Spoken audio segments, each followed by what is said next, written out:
G'day everyone, James here with JWN Lawn Care and Landscaping, bringing you another review and cold start video.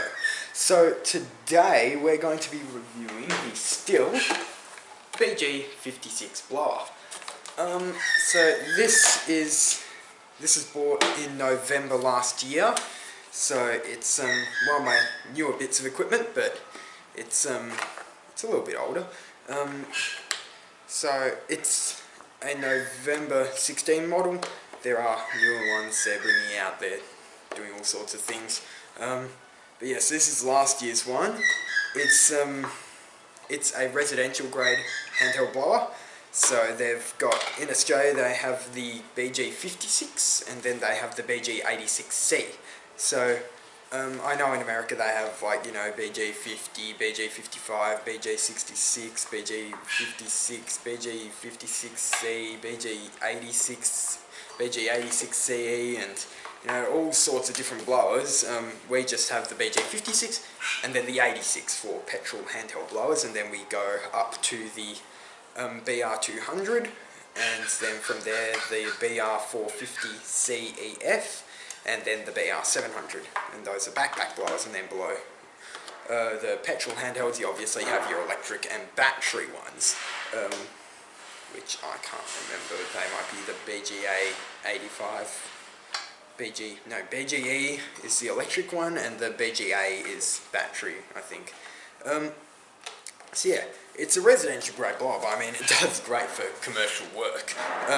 There's no problem with this. It doesn't get used a lot for jobs. I mean, I've got a professional grade trimmer and the, you know, semi-commercial mower, so, you know, the blower's actually only used, I've seen, for, you know, about 10 minutes maybe each job, versus, you know, 20 or so for the other, like the trimmer and blower. So it's it doesn't get as much work, but it certainly does get quite a bit of regular work, you know, obviously, because it's being used in a business. But there is absolutely nothing wrong with this blower. It's great. It has plenty of power. It's got very, very good fuel use.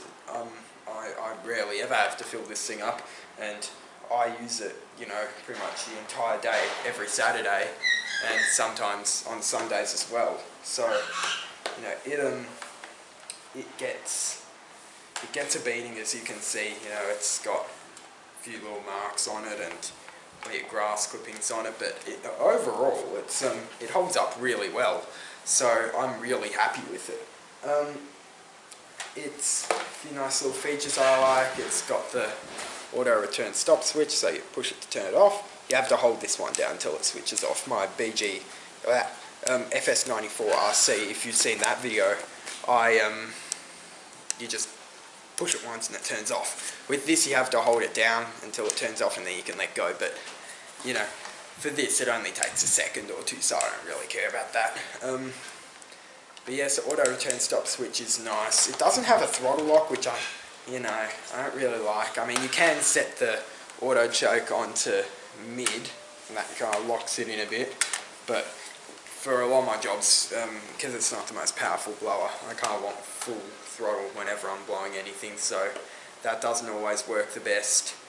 That's a feature I don't really like, but, you know, it's a residential blower, so you can't expect all the features of a commercial model on a residential blower. But yeah, I love the semi-automatic choke, so I showed you guys that yesterday on my FS94RC. So you've got this here, and it's on just run at the moment by default, but then you can set it to half choke, which is there, or can you guys see that? Hope so. I'm going to adjust my little screen. There we go. Or full choke, which is here. You can see it squeezes the throttle lever in a bit when you do that. And so you set it on that and pull it and it starts up, and then you click the throttle and it goes into run. And the same thing if you're staying it warm, do that. I really love this blower's starting capability. I mean, you saw yesterday my FS94 started cold in 2 pulls. It's normally about 2 or 3, which is good. This thing, you know, sometimes it's 2 or 3. Many times though, people say 2 strokes don't start in 1 pull. I've regularly started this in 1 pull cold, not having been used for a week or more. So I really like that. It's just about how many primes you give it, I guess. I normally give this about 5 or 6. But yeah, it's a fantastic blower. As you can see, I have the hour meter installed on it. So just here, right next to the spark plug, which is under here. Harry Pat, you asked for a installation video on how to put one of these on. I've got 3 more hour meters, I think, coming on the 19th. So in a few days' time, they should be here around then, or maybe a little bit later, I don't know. They're coming from People's Republic of Chinatown, so you know, it's anyone's guess as to when they arrive. There's no shipping information they've provided, so it's kind of just when they arrive, they arrive. But when they arrive, I'll do a video.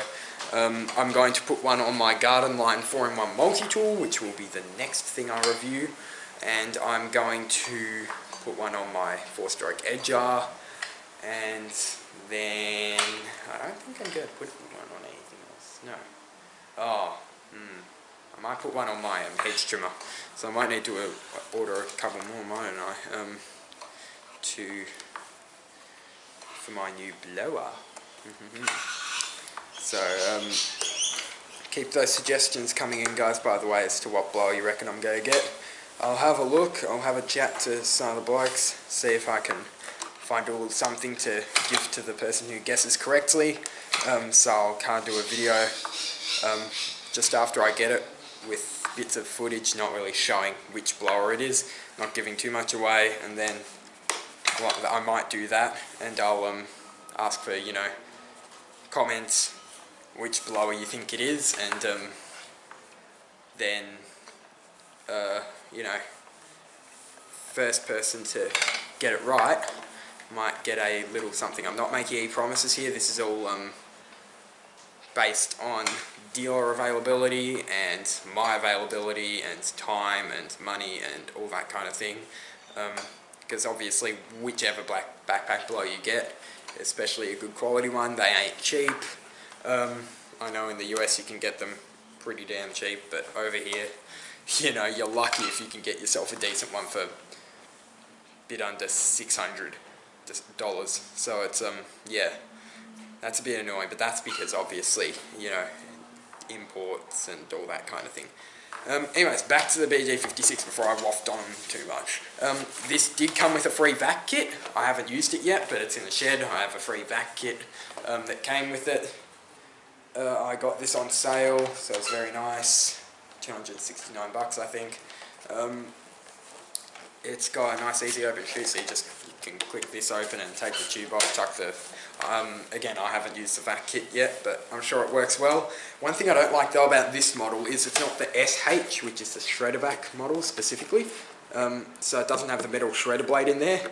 If I'll review my Gardener's Choice blower at some point, but you'll see that one has a metal shredder blade on the middle part here, so for like twigs and so on, when you're sucking them up, whereas this doesn't, so it's only really good for leaves, which is kind of annoying, but you know, again, residential grade blower, so they're not expecting you to run around using it for what I'm using it for. Vibration's really good, there's like none. I know on the BG86 they've got the comfort grip handle and it's all rubber around here, and the engine's separate to the handle assembly, so this is all kind of a separate thing, and then you've got the engine bit and it's all rubber. This doesn't have that, it's all just one unit, but you know, this is a little bit lighter than the 86, has a bit less power, but there's no vibration, you know. I don't notice this. I use my Gardener's Choice blower for 5 minutes and my hands are killing me because there's so much vibration in it. But this thing, I just don't notice. I can use this all day and I have no problems whatsoever. So I don't know whether that's just a manufacturer thing or what. This doesn't have the easy to start feature, but it's still, you know, it pulls easy. Fuel tank's pretty small on it, as you can see. It's just this bit here pretty much. I don't think it goes under there a little bit, but that's it for your fuel tank. But again, it basically goes through no fuel whatsoever, so you know, that's not such a bad thing. Primer bulb's in a nice place. It's pretty quiet. I like the sound of it. It's not one of those really high-pitched kind of blowers. It's kind of just a growl. You'll hear when I start up. Adjustable tube, so you can, I've got the longest setting at the moment, but you can twist it and push it in. Oh, no you can't. Oh, no, okay. Yes you can.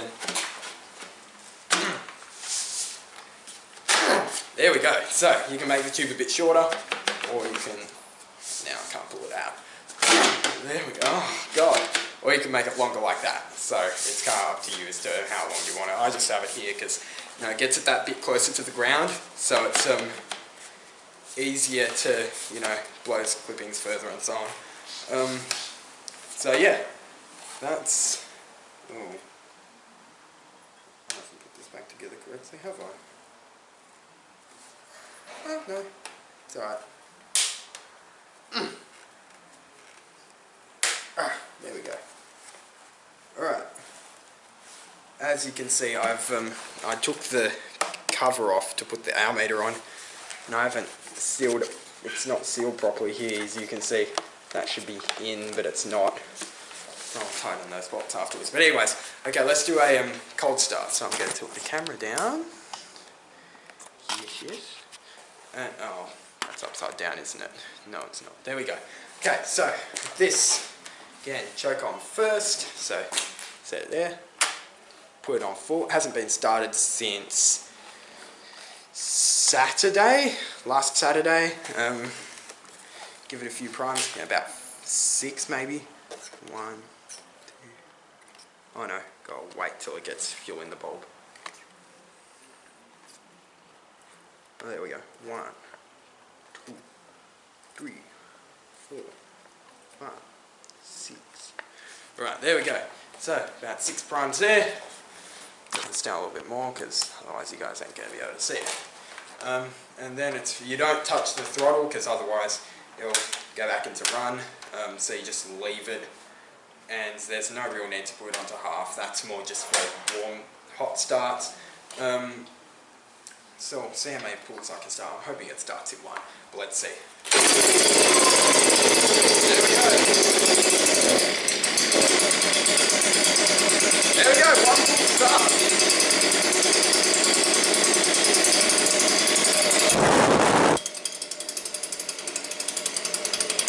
Single pull. That's what I love about this blower.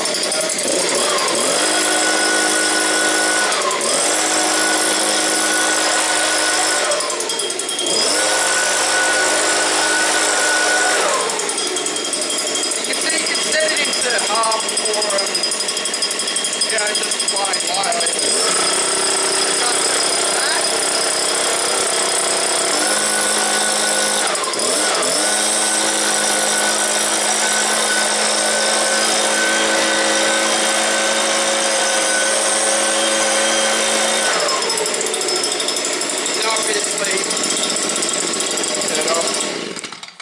Easy. And I just realised the door to our garage is open, so lovely. We're going to get some nice little collection of dust in there, which I'm sure Dad will be very happy about. Plus it smells of 2-stroke now, which he'll be even more happy about. But yeah, so that's the sound of the BG56. I really like that because again it's not too loud and it just has that nice growl to it rather than that high-pitched roar, which studies have shown people actually notice more, even if it's the same decibel rating, just a high pitch, it will do more damage and people will hear it like it's louder, even though it's not. So yeah, it's lovely. Well, as you can see, it's again, it started 1 pull, cold, so that's something I really like about it, because you know, sometimes I'll have to give the Gardener's Choice blower 7 or 8 pulls to get it cracking, but this one, just 1 pull, done. So yeah, it's a fantastic blower. It's really light, and as you can see, I was just holding it with one hand there, giving it full throttle. It does have a tendency to turn this way if you leave it kind of a tendency, kind of got to always be tilting it that way. That's kind of annoying. It does wear down on your arm when you're using it for long periods of time. which is why I am upgrading or getting a backpack blower for my bigger jobs, and for places like Panorama Drive where I have a few properties there that I do. Instead of doing them all individually, I just mow them all at once and trim them all at once, blow them all off all at once, and do all that kind of thing. So it just means you're not constantly switching tools. You just spend half an hour straight on the trimmer, half an hour straight or an hour on the mower, 15 minutes on the blower. But again, it really wears down on your arm. I do love this though because I can get into nice tight spots, so it's easily manoeuvrable. It's got a handle here so you can hold it and, you know, can't be like that. If you need to, you've probably seen me do that in some of my videos. I know Ray from Pit Water Mine, he likes doing that. Yeah, it's good to be able to do that with his BG56. But yeah, for the bigger areas, it does start to lack power. It still blows things like wet leaves and so on fine, it does that alright, but just large quantities of them and so on, and thick hedge clippings, it doesn't like. So yeah, that's about all I have to say about it. It's overall a very nice blower. I really enjoy using it, it's very good fuel economy. Yeah, it's just great overall. So if you're starting out, this probably won't be a bad choice, because obviously you're not going to want to spend, you know, whatever it is, $400 getting the BG86 and then finding, oh, you know, this isn't for me, and then you got a $400 leaf blower in your hands. Yeah, I mean, it is that bit more expensive. I could have got a Husqvarna one for a bit cheaper, but I thought, you know, I'm used to Stihl, and also I liked the auto choke, semi-automatic choke feature, and how from what I've heard, the Husqvarna one's a really high pitch, and this one, as you can hear, is just a growl. But yeah, so I'll end the review there. Give you a nice close look. Whoop. So yeah, that's the BG86 for you guys. It's you can see, let's zoom in on that. Whoop. Ashburton mowers right there. So yeah, go hit them up. I'm going to be taking you guys, I think I'll do the tour of their shop at some point. So yeah, I'll post some more videos soon, I guess. Have a great day, everyone.